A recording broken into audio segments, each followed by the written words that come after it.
Pasien dengan epilepsi seringkali mengalami gangguan pada fisik seperti patah tulang, memar, luka akibat kecelakaan saat terjadinya kejang. Gangguan psikologi seperti kecemasan dan depresi sering terjadi.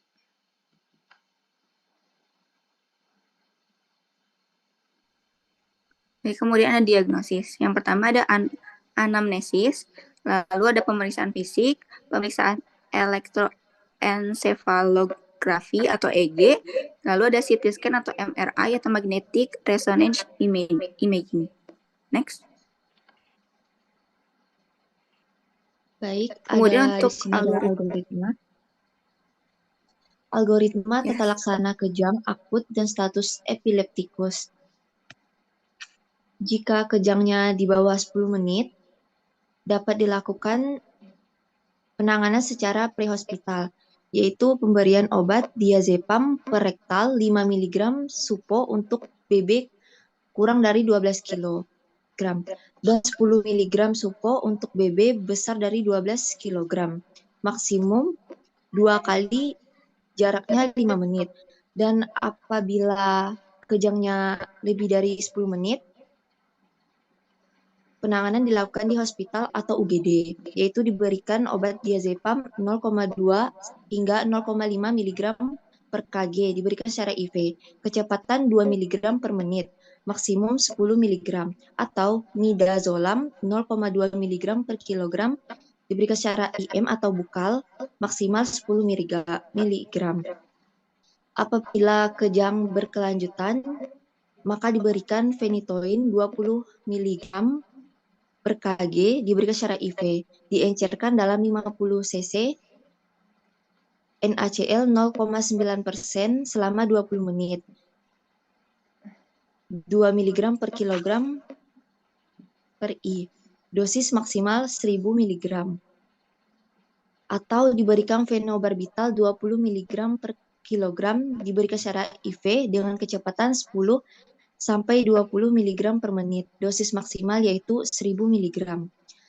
Bila kejang berhenti, dipertimbangkan rumatan phenytoin 5-10 mg per kilogram dibagi 2 dosis, atau fenobarbital 3-5 mg per kilogram per hari dibagi 2 dosis.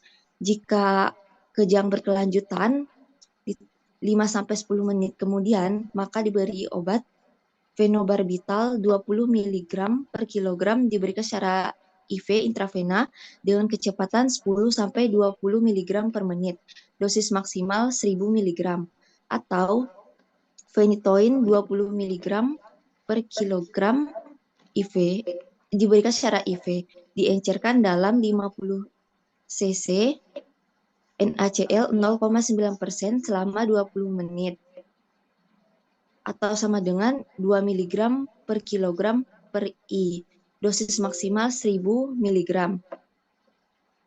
Jika kejang berkelanjutan 5-10 menit, maka dianjurkan ke ruang ICU. Refraktor SE diberikan midazolam, yaitu dibolus 0,1 sampai 0,2 mg per kilogram IV maksimal 10 mg. Lanjut infus kontinu 0,1 mg per kilogram per jam, dapat dinaikkan 0,05 mg per kg setiap 15 menit, maksimal 2 mg kali kilogram per jam, atau pemberian propofol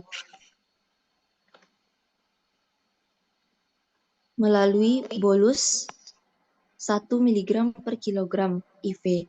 Lanjut infus kontinu 2-10 mg per kilogram per jam, atau pemberian patobarbital melalui bolus 5-15 mg per kilogram IV. Lanjut infus kontinu 0,5-5 mg per kilogram per jam.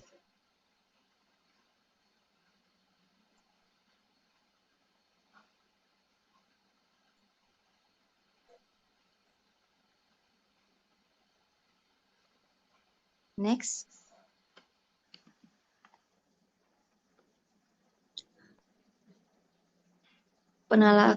Penata laksanaan terapi menurut drug of choice obat anti epilepsi, yaitu Jika tipe kejangnya parsial, sederhana, atau kompleks, umum sekunder tonik klonik, maka lini pertamanya itu karbamazepin atau oxacarbazepin atau phenytoin. Lini keduanya yaitu gabapentin atau lamotrigin atau levetiracetam atau topiramat atau asam valproat.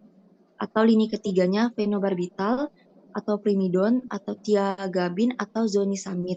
Jika tipe kejangnya yaitu umum primer atau tonik klonik, maka lini pertamanya yaitu phenytoin atau asam valproat. Lini keduanya yaitu karbamazepin atau lamotrigin atau topiramat. Lini ketiganya yaitu fenobarbital atau primidon. Jika tipe kejangnya absens, lini pertamanya yaitu etosuximid atau asam valproat. Lini keduanya lamotrigin atau asam valproat. Lini ketiganya yaitu clonazepam. Next.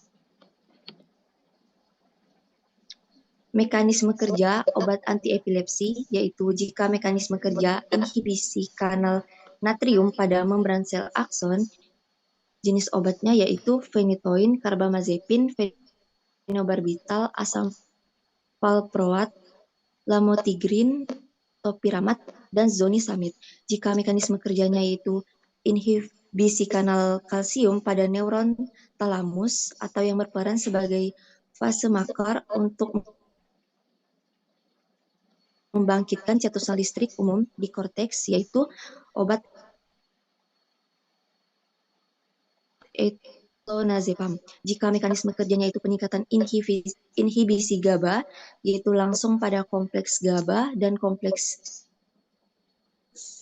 CL-min, maka jenis obatnya yaitu benzodiazepin, barbiturat, tiagabin, vigabatrin, asam valproat, dan gabapentin.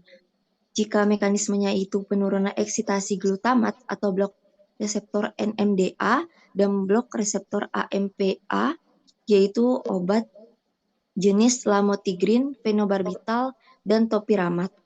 Next.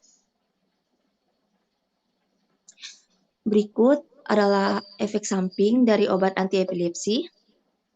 Dapat dibaca. Next.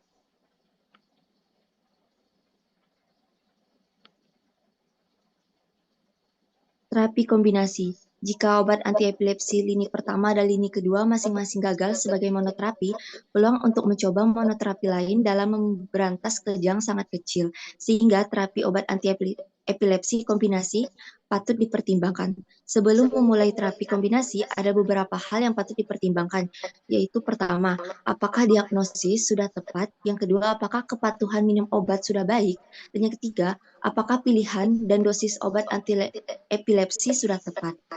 Nah, secara umum, epilepsi dapat dibagi menjadi tiga, yaitu epilepsi umum idiopatik.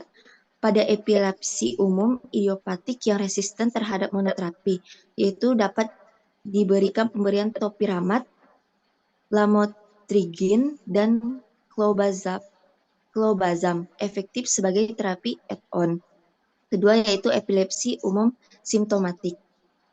Dapat diberikan lamotrigin dan topiramat efektif sebagai terapi add-on pada sindrom Lennox-Gastaut, clobazam, clonazepam, dan nitrazepam dapat dipakai sebagai terapi kombinasi baik pada epilepsi umum, idiopatik, dan simptomatik. Ketiga, kejang vokal, yaitu dapat diberikan lamotrigin, gabapentin, topiramat, tiagabin, dan oxacarbazepin efektif sebagai terapi add-on atau kombinasi untuk kejang vokal. Next.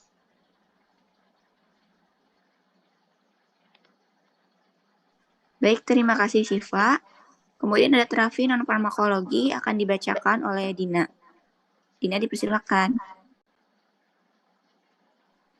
Baik, di sini ada terapi non-farmakologi. Yang pertama itu dilakukan terapi bedah. Dilakukan pada 20-30 pasien yang tidak memiliki respon yang baik dengan pengobatan obat anti epilepsi. Terapi bedah diindikasikan pada pasien tersebut bila bagian otak yang menyebabkan kejang dapat dioperasi tanpa memberikan efek derivat neurologis yang berat. Prosedur operasi bedah pada pasien epilepsi antara lain lebektomi dan leponektomi. Kemudian yang kedua ada terapi non bedah. Terapi non bedah yang dilakukan pada pasien epilepsi adalah dengan diet ketogenik. Diet ketat ini harus diinisiasi di rumah sakit karena memungkinkan efek samping gangguan metabolik yang ditimbulkan. Kemudian yang ketiga ada stimulasi nervous, merupakan terapi ajukan yang dilakukan pada pasien dengan kejang intraktabel dan bukan merupakan kandidat terapi bedah resepsi.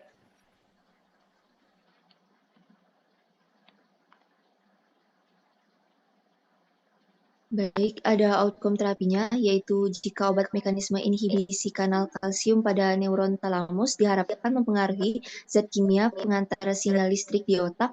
Dengan begitu, aktivitas listrik berlebihan di otak bisa dikendalikan, dapat terkendali, dan kejang dapat mereda atau dicegah. Kemudian, obat dengan mekanisme inhibisi kanal natrium pada membran sel akson bekerja dengan cara menstabilkan aktivitas elektrik di dalam otak sehingga kejang dapat dicegah. Diharapkan dapat mencegah kejang pada epilepsi. Kemudian, obat mekanisme menekan kerja sistem saraf pusat dengan cara meningkatkan gamma aminobutyric acid atau GABA. GABA adalah zat kimia yang berfungsi menghambat hantaran sinyal di otak. Obat ini diharap memberikan efek tenang, mengantuk, relaksasi otot, serta menurunkan tekanan darah dan denyut jantung. Kemudian, setelah pemberian obat antiepilepsi dikonsumsi diharapkan dapat mengurangi kerusakan sel-sel saraf pada otak.